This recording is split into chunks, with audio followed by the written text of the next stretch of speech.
Ninth class. Good morning प्यारे बच्चों, कैसे हो? काम कर रहे हो?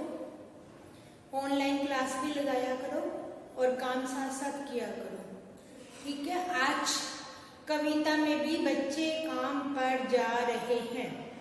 क्षितिज पाठ्य पुस्तक में कविता है, लास्ट कविता, बच्चे काम पर जा रहे हैं।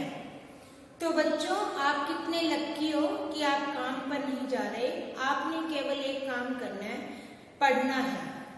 जो पढ़ाई है वो आपके लिए बहुत जरूरी है। पढ़ने से ही आपका भविष्य बनेगा। भविष्य कब बनेगा? जब आप पढ़ाई करेंगे।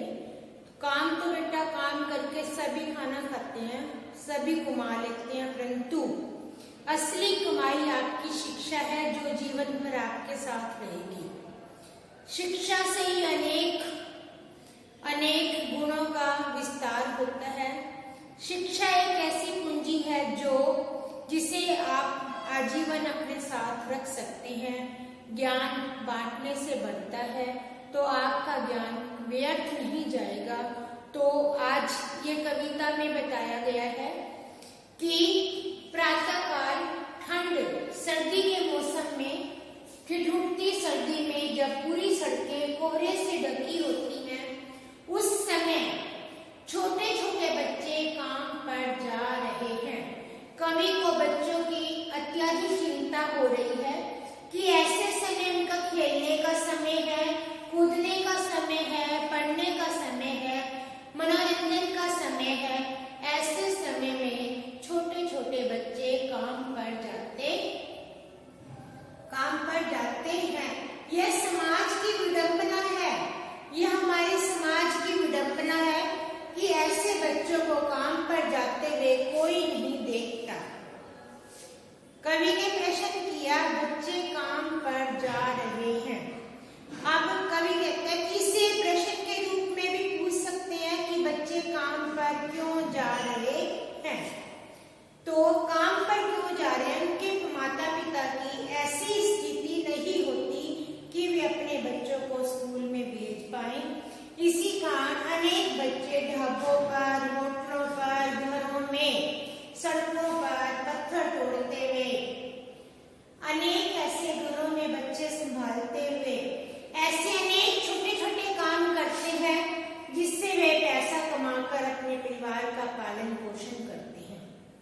तो यह हमारे समाज के लिए चिंता का विषय है कि ऐसे समय में बच्चों को काम पर नहीं जाना चाहिए। तो आप लोग कोई काम पर नहीं जाते, केवल एक काम आपको करना है, केवल पढ़ना और लिखना है। तो प्यारे बच्चे, आप अपना काम समय पर किया करो और काम आपके जीवन का एक अंग है। तो कविता निकालेंगे, पाठ 17, बच्चे काम पर जा रहे हैं। इसके कवि राजेश जोशी जी हैं, जिन्होंने इस कविता को बहुत सुंदर ढंग से प्रस्तुत किया और बाल श्रम की चिंता को व्यक्त किया। बहुत छोटी कविता है। पेज अपनी कविता निकालेंगे, पाठ 17, बच्चे काम पर जा रहे हैं। कोहरे से ढकी सड़क पर बच्चे काम पर जा रहे हैं सुबह सुबह। इस कविता में कवि ने शरद ऋतु का वर्णन किया है। अभी शुरू होने होगी है ना शरद ऋतु, सर्दी के मौसम का वर्णन किया, जब कोहरा छाया रहता है सड़कों पर, उस समय कुछ दिखाई भी नहीं देता, आने जाने में भी बहुत मुश्किल होती है। ऐसे समय में छोटे छोटे बच्चे काम पर जा रहे हैं।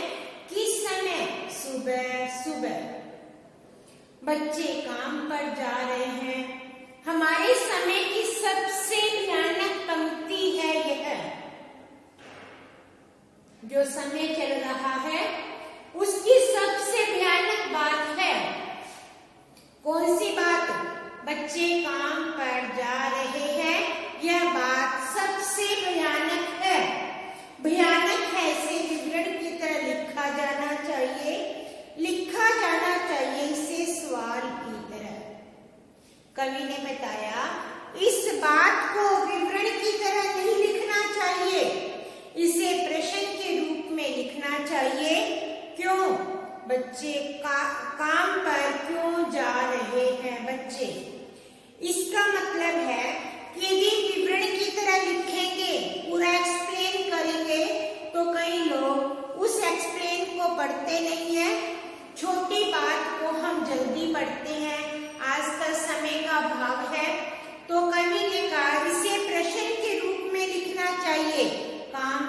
क्यों जा रहे हैं बच्चे। दोबारा से, पहले पद्यांश में कवि ने बताया है कि जब सड़कें कोहरे से ढकी होती हैं, उस समय सुबह सुबह बच्चे काम पर जा रहे हैं। इस बात को हमें विवरण की तरह न लिखकर प्रश्न की तरह लिखना चाहिए। दूसरे पहले पे आ जाओ। क्या अंतरिक्ष में गिर गई सारी गेंदें? फिर कवि प्रश्न कर रहा है कि सभी बच्चे काम पर क्यों जा रहे हैं। क्या बच्चों की खेलने की गेंदें अंतरिक्ष में खो गई हैं? क्या दिनों ने खा ली सारी रंग बिरंगी किताबें? क्या बताया कि जो बच्चों की पढ़ने की किताबें हैं रंग बिरंगी, उन्हें दीमक ने खा लिया है। क्या काले पहाड़ के नीचे दब गए सारे खिलौने?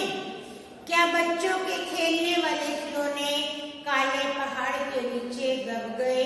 अर्थात कवि ने बताया बच्चों के खिलौने क्या समाप्त हो गई। क्या किसी भूकंप में ढह गई सारी मदरसों की इमारतें? मदरसे स्कूल।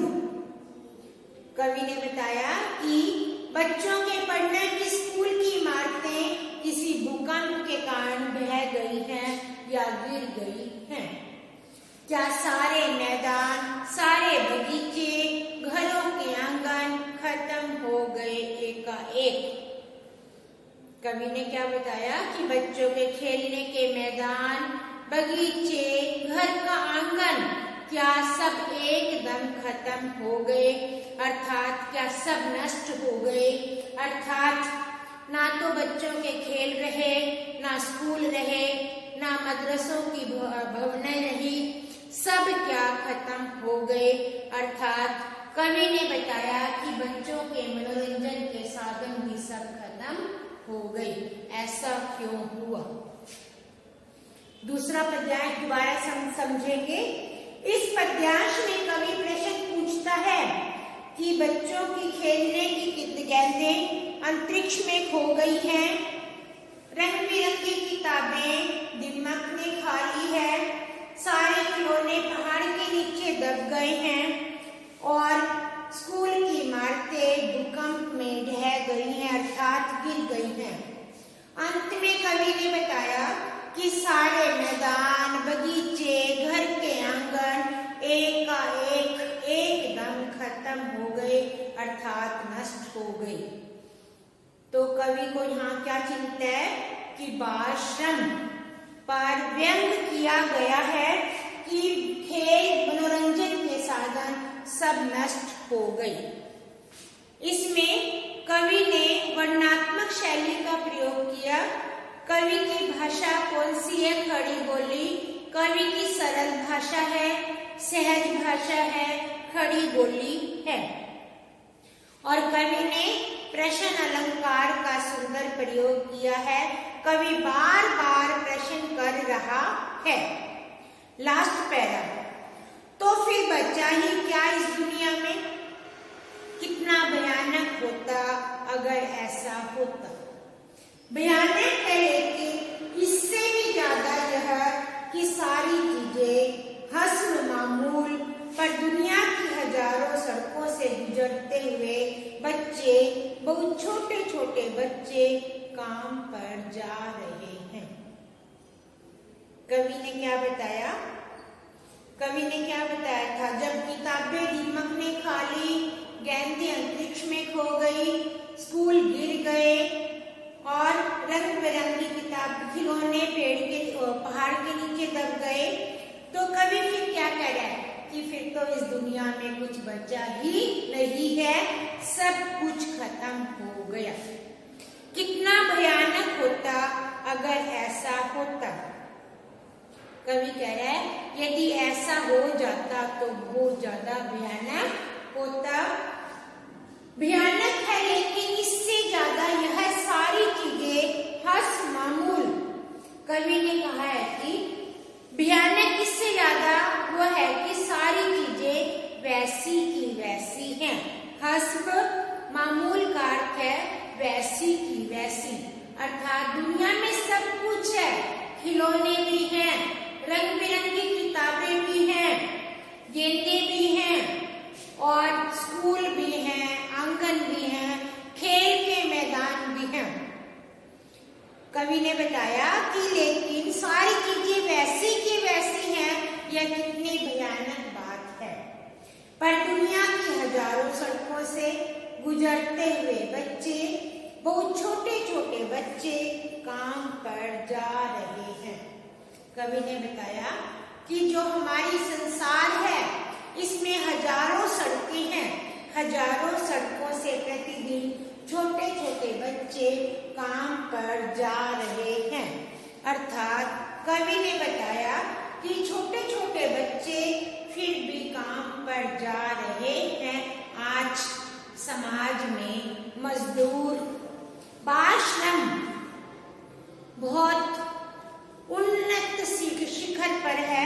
अर्थात आज भी संसार में सुबह सुबह अनेक बच्चे, अनगिनत बच्चे काम पर जाते हैं।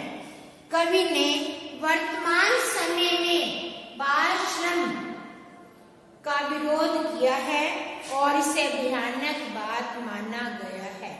कवि ने इस कविता में बाल श्रम, बाल मजदूरी का विरोध किया और इसे सबसे भयानक रूप दिया कि संसार के लोग इसे अनदेखा करते हैं, वह बात सोचते नहीं, ना बच्चों को देखते हैं सुबह सुबह बच्चे कैसे काम पर जाते हैं। तो प्यारे बच्चों, यह कविता बहुत आसान कविता है, इसको पढ़ने से ही आप अर्थ समझ पाएंगे। इस कविता का सार यह है कि कवि बाल श्रम का विरोध करता है और लोगों से बार बार प्रश्न करता है कि संसार में सब कुछ है, संसार में आज सब कुछ वैसे का वैसा है, फिर भी छोटे छोटे बच्चे काम पर जाते हैं, जो हमारे लिए बहुत भयानक बात है। संसार में आज भी खिलौने भी हैं, किताबें भी हैं, स्कूल भी हैं, खेलने के मैदान भी हैं, मनोरंजन के सभी साधन हैं, फिर भी हमारे बच्चे सुबह सुबह काम पर क्यों जा रहे हैं, जबकि ऐसा नहीं होना चाहिए। ठीक है, तो बच्चों, आपने यह कविता का मैंने एक एक लाइन का सरलाट बताया, आप इसे सुनेंगे और प्रश्न अभ्यास एक बार बेटा खुद ट्राई जरूर किया करो। कोई प्रश्न मुश्किल नहीं होता, यदि आप ट्राई करेंगे तो आप कर सकते हो। पेपर में मान लो पहला पद्यांश आ जाए, कोहरे से ढकी सड़क से लेकर काम पर क्यों जा रहे बच्चे, इसमें पैराग्राफ आया, नीचे 3 प्रश्न आएंगे, 2-2 नंबर के। प्रश्न 1, पद्यांश का कवि और कविता का नाम। कवि का नाम राजेश जोशी और कविता का नाम बच्चे काम पर जा रहे हैं। कवि की भाषा खड़ी बोली। बच्चे किस समय काम पर जा रहे हैं? बच्चे सुबह सुबह शरद ऋतु की ठंड में कोहरे से ढकी सड़क पर सुबह सुबह काम पर जा रहे हैं। इस बात को विवरण की तरह क्यों नहीं लिखा जाना चाहिए? क्योंकि विवरण तो हम पढ़कर भूल जाते हैं, परंतु प्रश्न हमारे मन मस्तिष्क में हलचल पैदा करते हैं, इसीलिए प्रश्न की तरह लिखा जाना चाहिए।